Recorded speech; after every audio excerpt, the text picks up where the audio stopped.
Good morning students. ये class 5 का chapter 1 चल रहा है कंप्यूटर में आपके। आज इस वीडियो में हम पढ़ेंगे पायनियर्स ऑफ मॉडर्न कंप्यूटर्स, यानी कि मॉडर्न कंप्यूटर में जो हमारा आज का जो कंप्यूटर बना है उसके अंदर कौन कौन से व्यक्ति हैं जिनका अहम योगदान रहा है, यानी कि वो अग्रदूत की तरह काम किए हैं, यानी कि उनके वजह से ही ये जो हमारे पास जो आज के डेट में हमारा जो कंप्यूटर हमारे पास है वो इतना इजीली हमारे पास अवेलेबल है और इतना छोटा सा, इतना कम स्पेस के साथ वो इतना ज़्यादा काम कर सकता है। उनमें उसके पीछे इन लोगों का हाथ है। आइए हम बात करते हैं उनके बारे में। पहला है चार्ल्स बेबेज। सभी जानते हैं चार्ल्स बेबेज के बारे में, father of modern computers. Charles Babbage was an English mathematician and inventor. यह एक इंग्लिश मैथमेटिशियन थे और इन्वेंटर थे।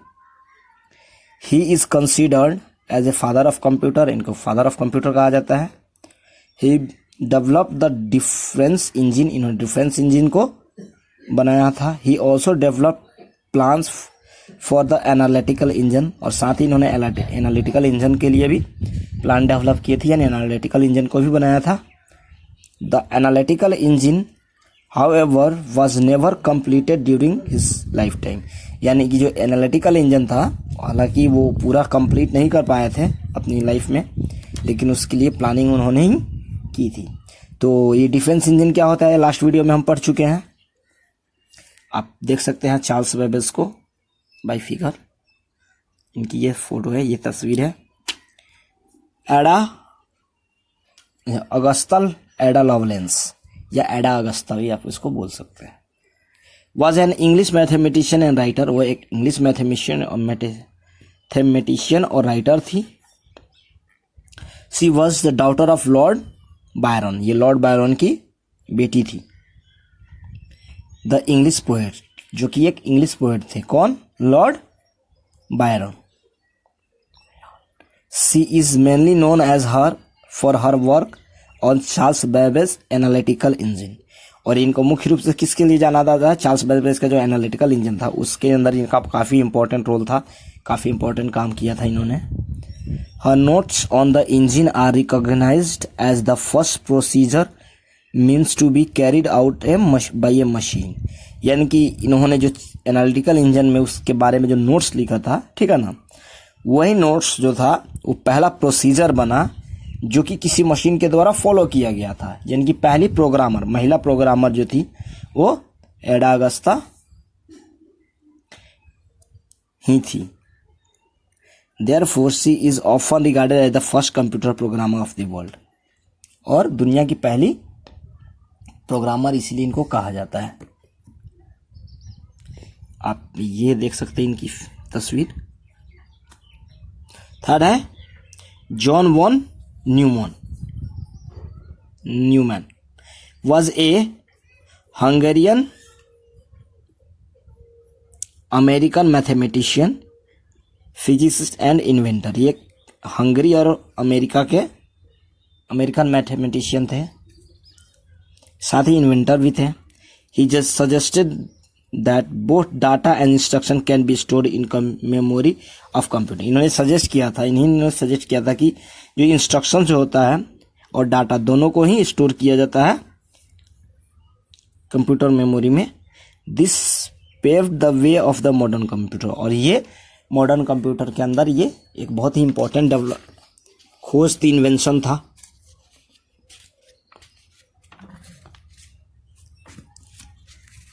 अब हम बात करते हैं जनरेशन ऑफ कंप्यूटर्स के बारे में। देखिए, जनरेशन ऑफ कंप्यूटर्स के बारे में हम लोग ने फंडामेंटल्स की वीडियो में भी बात कर चुके हैं, आप उस वीडियोस को भी देख सकते हैं। Evolution of modern computer is often referred to different generations of computer. यानी कि जो कंप्यूटर का जो संस्करण आते गया, यानी डेवलप टाइम टू टाइम जो चेंजेज आते गए कंप्यूटर में, ठीक है ना, उनको एक जनरेशन के तौर पे देखा गया है, जनरेशन के अंदर कैटेगराइज किया गया है। With every generation of computers there was a major development in technology. और हर एक जनरेशन के साथ कुछ ना कुछ चेंजेस हुए हैं जो कि काफ़ी इम्पॉर्टेंट है। एज ए रिजल्ट रिजल्ट के तौर पे computers become smaller, cheaper, powerful and efficient. और इसी के परिणाम है कि आज जो कंप्यूटर है हमारे पास, इतने छोटे लैपटॉप्स वगैरह आपके पास हैं, इतने पावरफुल होते हैं, सारे काम आप कर सकते हैं, कहीं भी उसको ले जा सकते हैं, ले आ सकते हैं। In simple term the computer can be classified into 5 generation. Computer को 5 जनरेशन में डिवाइड किया गया है, या किया जा सकता है। Each generation had it's on feature, और हर एक जनरेशन के पास खुद के फीचर्स हैं। Let us a quick glance of all the 5 generation of computer. आइए एक बार देखते हैं क्या क्या है सभी जनरेशन में। जो फर्स्ट जनरेशन, इसका टाइम पीरियड रखा गया 40 से 58। देखिए ये जनरेशन का टाइम पीरियड जो है वो आपका चेंज हो सकता है, किसी बुक में कुछ और मिल सकता है, किसी बुक में आपको कुछ और मिल सकता है। टेक्नोलॉजी था वो वैक्यूम ट्यूब, यानी जो इंपॉर्टेंट उसमें जो पार्ट था जो यूज किया जाता था वो वैक्यूम ट्यूब को यूज किया जाता था। इनपुट और आउटपुट के लिए पंच कार्ड का यूज किया जाता है इनपुट के लिए, और प्रिंटर का यूज किया जाता है आपको आउटपुट निकालने के लिए। मेन कैरेक्टरिस्टिक्स क्या था उसके अंदर? मेमोरी जो था उसमें मैग्नेटिक ड्रम था, स्पीड था वो स्लो था, साइज बहुत ही बड़ा था, और कॉस्ट भी बहुत ज़्यादा था। ये 4 पॉइंट। और एग्जाम्पल फर्स्ट जनरेशन कंप्यूटर की ENIAC और UNIVAC जो है वो एग्जाम्पल है आपको फर्स्ट जनरेशन कंप्यूटर का। सेकेंड जनरेशन 1959 से 63 तक बीच में। इसके अंदर जो टेक्नोलॉजी में चेंज हुआ, वैक्यूम ट्यूब के जगह पे क्या यूज होने लगा? ट्रांजिस्टर्स।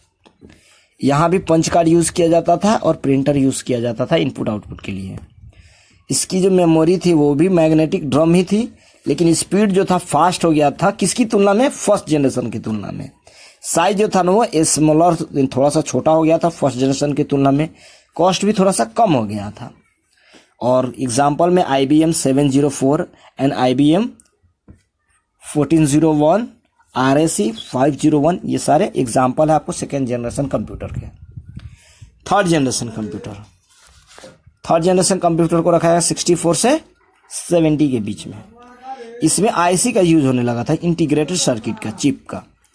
इसमें आपको कीबोर्ड का यूज किया जाने लगा था और मॉनिटर का यूज किया जाने लगा था आउटपुट के लिए। तो ये आपको इंपॉर्टेंट है कि आपको पूछा जाए कि कीबोर्ड किस जनरेशन में यूज हुआ था, तो आप थर्ड जनरेशन में आप कह सकते हैं। इसकी जो मेमोरी थी वो मैग्नेटिक ड्रम की जगह पे मैग्नेटिक डिस्क हो गया था, और स्पीड इसका और बढ़ गया था, साइज छोटा हो गया था, और कॉस्ट भी कम हो गया था।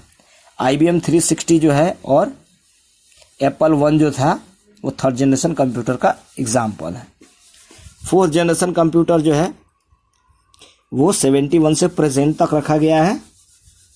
इसमें माइक्रो प्रोसेसर का यूज होता है, टेक्नोलॉजी में बड़ी चेंजेस आए।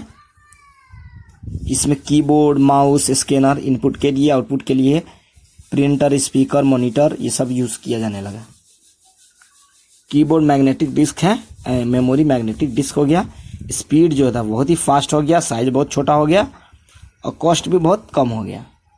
IBM का PC है, एप्पल है, मैकिन्टोश है, ये सारे एग्जाम्पल्स है आपको इसके फोर्थ जनरेशन के। Fifth generation computer, fifth generation यानी प्रेजेंट से लेके फ्यूचर तक और आगे जो भी डेवलपमेंट आएगा, चेंजेस आएगा, उसके अंदर टेक्नोलॉजी क्या यूज हो रहा है अब? आर्टिफिशियल इंटेलिजेंस का, ठीक है ना। इसमें आपको टच स्क्रीन है और वॉइस रिकॉग्नाइजेशन सिस्टम का यूज किया जा रहा है। मेमोरी ऐसी मेमोरी है जो कि सक्षम हो, जैसे मनुष्य सोच सकते हैं उस तरह से वो सोच सके, और इमेज और वॉइस को रिकॉग्नाइज कर सकता है। ये कॉस्ट बहुत ही ज़्यादा है इसका भी। और इसके एग्जांपल्स है robots. In fifth generation computer में रोबोट्स है, ठीक है।